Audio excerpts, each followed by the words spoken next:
السلام علیکم ورحمۃ اللہ وبرکاتہ. شاهد بھائی څنګه خیر خیریت دی؟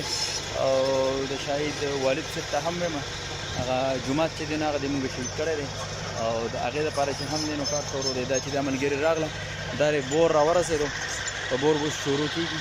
تاسو به وینئ دا د بور باندې به شروع کېږي مکمل چې کله ودرېدل هر څه او کار یې شروع کړو. د هغې ویډیو به هم تاسو ته درشي او دا دې راورسېده. دغه کمپلکسر دي دواړه، یو هغه لاندې کمپلکسر دی یو دغه ټکسر دی. صحیح سره دا موږ ته راورسېدله او انشاءالله اوس به بور شروع کېږي او بور چې کامیاب شي هم باید دغه درشي. بله چې د جومات احاطه موږ نور هم غټه کړې ده. دا احاطه دا شروع شوې ده او دا چې دی نو دا د بور مالک دی. موږ راوغوښتو دا دی دا د بور مالک دی. دا مې والد صاحب ناست دی، ترونه مې ناست دي. دا چې د علاقې کسان ناست دي، کسان نور هم دي ګڼ تعداد کې. انشاءالله ستاسو سره رابطه کیو موږ.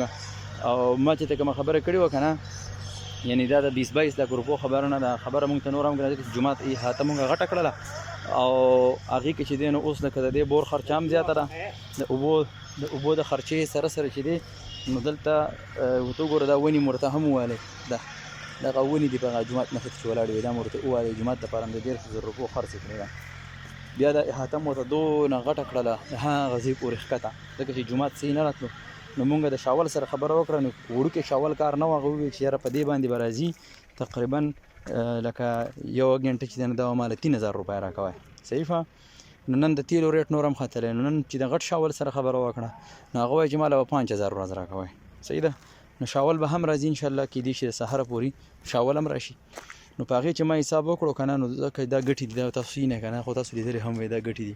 دا ګټې به ښکته را ارتو دې ځین ته، دا به ډکون کېږي، دا به ډکېږي دلته هغه ځای پورې. نو کم از کم په لږ حساب سره چې دی نو زموږ نه 12-13 لاک روپۍ صرف د شاول او د دې کویو د دې هر څه چې دی نو لګي.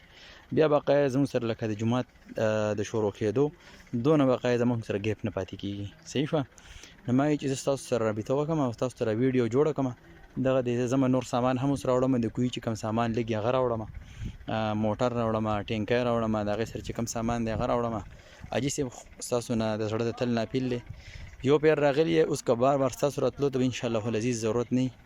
بیا چې کله زما کوی کامیاب شو، جومات ما حد ته ورسو، نو زه بیا ستاسو د کور خلک بیا راوغواړم او وبه ویني باقاعده هغه ځای به هم ویني، جومات به هم ویني چې کوم ځای ته ورسېدو. اوس که چېرې ته هر چا د پیسو امداد کولو نو زه به خپل اکاونټ نمبر در ولګم او ډایرکټ زما سره په اکاونټ باندې د پیسو دغه وکړئ، ډونیټ وکړئ. صحیح شوه. او زما مستقل ډونران جوړ شئ د الله د رضا لپاره.